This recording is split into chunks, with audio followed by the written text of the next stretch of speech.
Citadel crushing it and also hiring away from banks to come and join their ranks. I spend a lot of time from what I call the bank killers, right? Some people love that off the record. On the record, they'll never say so. But Citadel Securities in particular, it's a privately held firm, majority owned by Ken Griffin. His wealth was targeted around $10 billion. With the new figures, it's about $5 billion more. And so he's really, and remember, he earned $870 million from his hedge fund alone last year. And so people forget this other big, massive part of his empire, and it is quite big.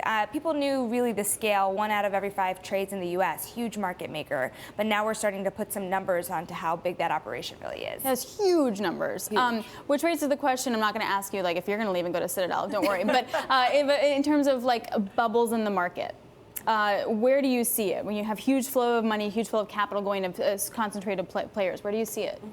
Look, I think in terms of the financial system, there's so much changing right now. You're seeing new entrants. You're seeing competition for banks in many, many ways. You're also seeing banks try to reinvent themselves in a digital sense, right? So I think that will be ongoing. But I think when you say the word bubble, it gets very particular to where you see people pushing to invest in this structural environment. And whether it's talking about European banks or talking about investors, it's a low-rate environment. It's making people do things that maybe later we will regret. And so in credit, in the extension of the types of portfolios people will put together, that's probably a place where I wouldn't quite call a bubble yet, but I think there's more risk embedded than people expect, and more risk on illiquid portfolios than people expect, because illiquidity is another place they can get a premium.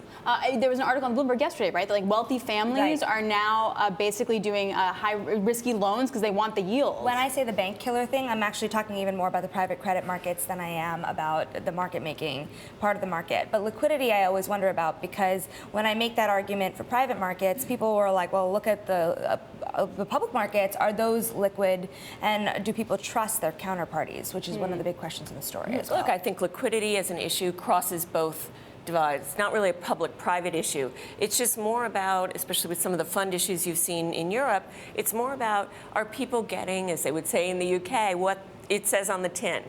Is this a product that is, suitable for the average investor, that if they want to trade in and out of it, it works? Or if a certain amount of tension occurs, does it suddenly flip to the illiquid side and you need to close funds, et cetera?